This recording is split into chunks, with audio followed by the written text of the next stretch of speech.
My name is Zongezile Mgcina. I am a serial writer, an author, and an inspirational speaker. And today is the day that I share my story with you. And my story is, I've always liked to share that my story has been that of taking life before it kills you. I'm from a very small town, exactly 62 kilometers outside Bloemfontein. It is a very small town. Most people might not know about it, and that place is represented or represents at its very core poverty, struggle, and even if you would visit it today, it's called Tabanchu. Even if you would visit today, you'd realize how dry it is and how gray it is, and that's where I'm from. And I was born to two illiterate parents, and they raised me well with very limited resources. And just to give you a little bit of my story, I would say that I'm that child who grew up not knowing that they were poor. Because, when you are born into something, you think it's normal. I never knew that I was born into a dysfunctional family until I was much older. Because when you're born into something, you internalize it and you think that's how life is supposed to be. And it wasn't until later that I realized, no man, my life was not normal. And the environment that I was brought up in, it was the kind of environment where walking barefooted was not something that was out of the ordinary. And not that you walked barefooted because it was out of choice. It's because you didn't have the shoes. And most of the people around me didn't have shoes, so it was like normal for me. And starving wasn't something out of the ordinary as well.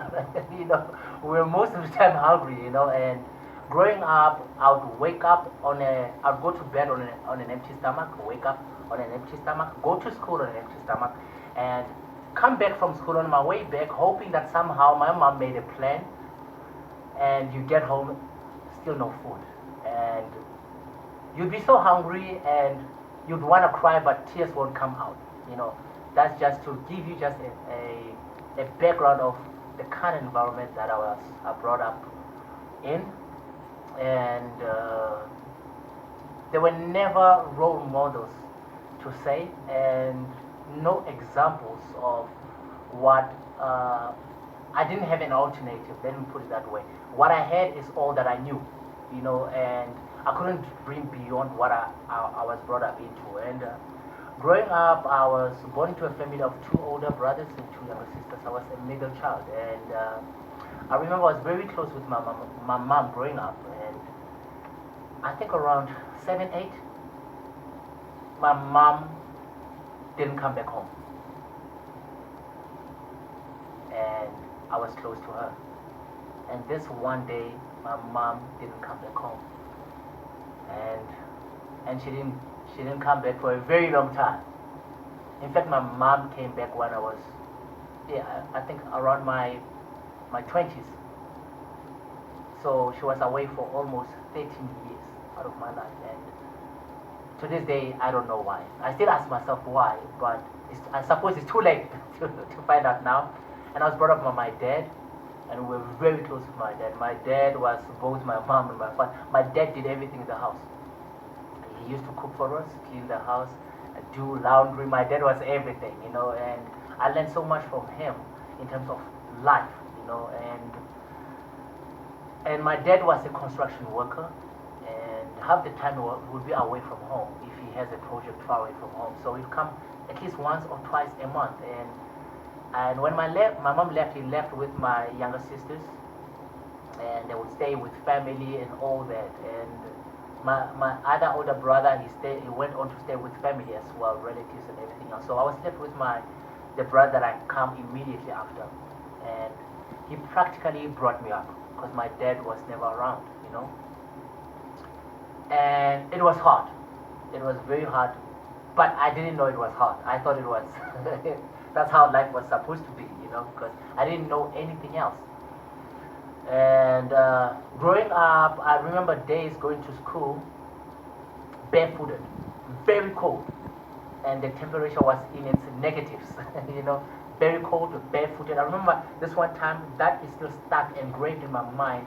My brother waking up very early and putting together fire and gathering some stones and warming up those stones and wrapping them up with newspaper so that I can hold them on my way home to keep warm. You know, that's still engraved in my mind to this day. But it helped. My feet were cold, but you know what? My hands were warm. That helped, you know, and I'd walk to home quite a distance.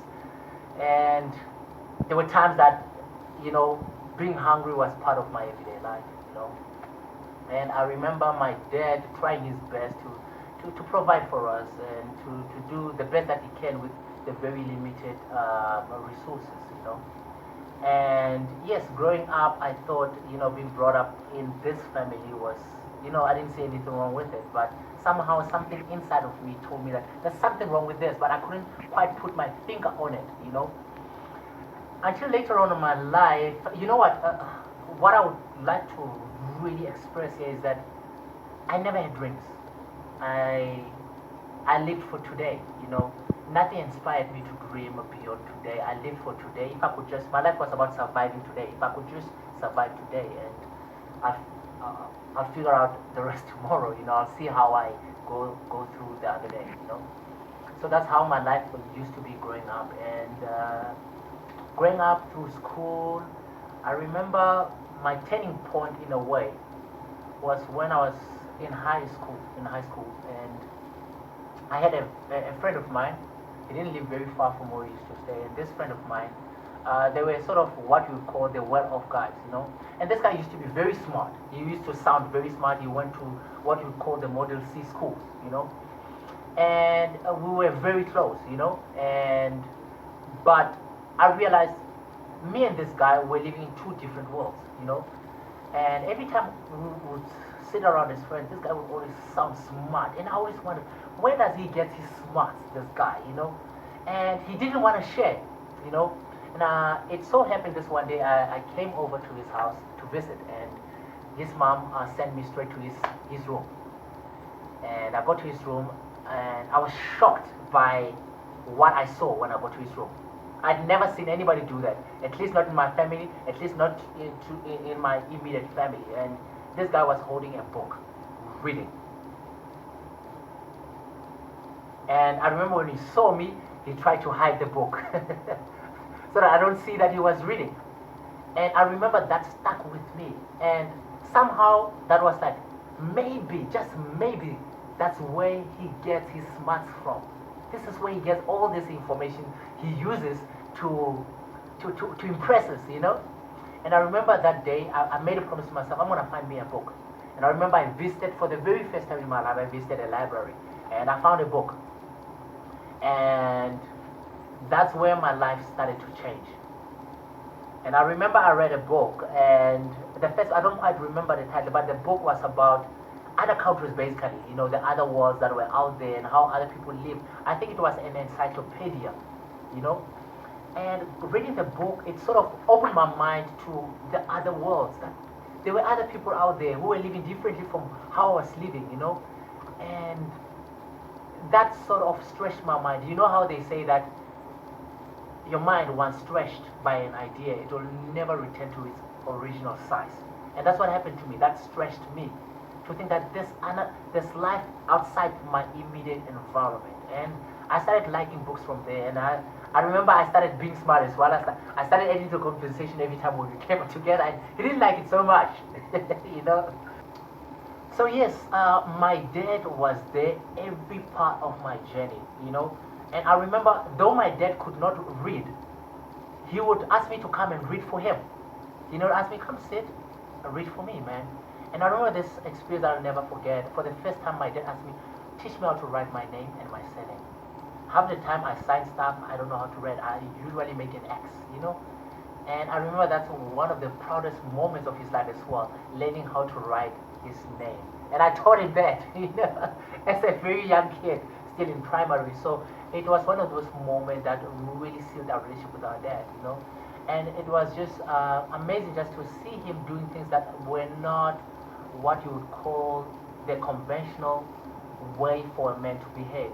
for him to wash the dishes, for him to clean the house, for him to cook, for him on a Saturday morning when he's around, having working very hard. I mean, so as a construction worker, remember coming back, say on a Friday, sleeps on a Saturday morning, he has to do our laundry, and with his hands, and it was quite astonishing to see that, you know. And for me, that stuck with me for a very long time, and I believe that's what I still apply today in my marriage, you know. By the way, I'm married to a very wonderful woman. We got three sons, Ayanda, Kwezi, and Tando. And I still apply those things that I saw. I help my wife throughout. I do everything. I change my kids' nappies. I clean around the house. I cook every chance that I get. But I think my wife has spoiled me. You know, she's been cooking. You know, so yeah, it's one of those things. So I saw my dad do all these things. I remember this one time, he had been around. You know, being a construction worker, and he didn't have a project for a very long time, so he was around. And he was wise in that he thought about the future, how to sort of think ahead and try and save and try and make sure that when he does not have a project, we can still live. And he bought cows, and we had cows. I remember he started with two cows in the yard, and neighbors used to complain a lot, and would wake up and go milk the cows and everything else. And I remember the moment he taught me how to milk the cows and everything else, and so we used to survive that way. So it was quite interesting. And growing up and going through to matric, and I remember after finishing my matric going to tertiary, and my dad still not, my mom not there, and I remember I couldn't go to tertiary immediately because I didn't have registration, and I remember partly the reason was that I struggled to sell the cow because my dad said if you want registration, go and sell the cow. I struggled, and because I didn't have information about this whole thing, going to tertiary and everything else, and I had to stay the year at home. And I remember the following year, I had to attempt again to sell a cow, and he helped me this time around because he was a guy who would say, no, I want you to do it yourself. Go out there and do it. He would say, go find a funeral and sell a cow. So the following year, he helped me. We finally sold a cow, and I remember his words, they're still stuck with me. And he said to me, never look back. He gave me the money, he said, go to school and never look back. And I went through university, I did very well, even got a scholarship to go study overseas.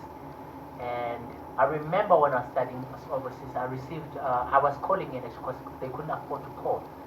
I called in, and my brother told me that, look, I'm making arrangements to bring our mom back. It's quite a struggle. Your younger sisters are growing up. They need a mother around. And I was still young. I think I was around 19, 20 years. I think in my 20s. I didn't quite understand. My brother is actually 5 years older than me. And his wisdom, man. I think he was wise in that sense. So he made arrangements, and there was a big family gathering to welcome my mom back. And my heart, I think, was bleeding for my dad. Was bleeding for her dad, how he's gonna receive now this woman who has been estranged for years now. Now he's gotta welcome him back into his home. I think I was think about him most of the time. And the meeting happened in my absence because I was still abroad. And when I came back, what do you know? My mom is back. My mom is back, and I think what impressed me a lot was my father's humility. I mean, for him to accept my mom back, I think for me that was something. It was something big. It couldn't have been an easy decision for him to make. But I know him. He is a family man. He loves family. I remember growing up, even when when my dad used to talk about my mom. And I would see how much he loved my mom. And now my mom was back, and my dad had to. I think it took too much out of him to really welcome my mom back, and I could see there was a struggle even when my mom was back. And my dad tried to make it work, for the sake of us. And I think it took a lot out of him. And I still suspect somehow that his illness, being ill and everything else, and eventually passing on, was part of. Well, that's just me. that maybe that might have taken a toll on him, you know. And yeah, man, seeing those dynamics, and then I thought to myself, I never want to go through this. I remember thinking to myself, when I grow up, I want to get married, and I want to make my marriage work. You know, I remember making that promise to myself that I'm going to love my wife with everything that I have, and I want to be there for her. I want to try to create an environment that's conducive for my children to grow up in a family set up. Even research shows that children who are brought into a good family setup are more likely to do well in life than those who are from broken families. And my promise was that, no matter what, I'm going to try to build a very healthy marriage and a very healthy environment for my kids to grow in. And those are principles, and I suppose from that I begin to come up with safeguards that will make sure that my marriage is successful, that my marriage is healthy, that my kids grow up in an environment that is healthy and loving family, And to do that, I remember very young in our marriage with my wife, and I remember within the first year of our marriage fell apart. Literally, it fell apart, and I feared for the worst, you know. And we couldn't just get along with my wife. We couldn't understand each other. But we figured it out why we couldn't get along with each other. We're from my wife is from Soweto, okay? I'm from somewhere in the Free State, so we're from completely different cultures. We did things very different, and we're even in our spirituality and our faith, different cultures, and we realized we're two people coming together, and to merge that together, it was going to be very difficult unless we communicated. And I remember this during our fights. I remember we coming together, and I said to her, I'm very tired. I cannot do this anymore. All right? And I'm going to talk to you right now. And when I talk to you, I want you to listen to me and listen to what I'm saying completely without thinking about what you're going to say, you know? And then respond based on what I said. And I'm going to give you time to speak. And I'm going to listen to you completely and respond based on what you say. And then let's take it from there.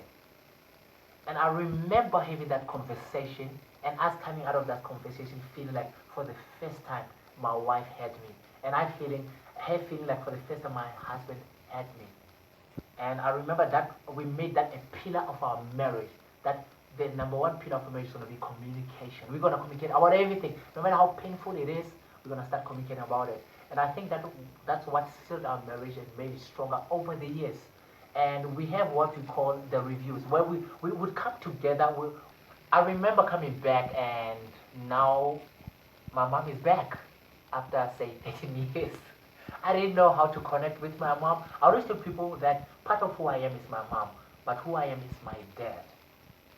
I didn't know how to connect to my mom. All of a sudden, there's this stranger. Okay, I know it's my mom, but now she was a stranger. I didn't know how to talk to her. I didn't know how to approach her.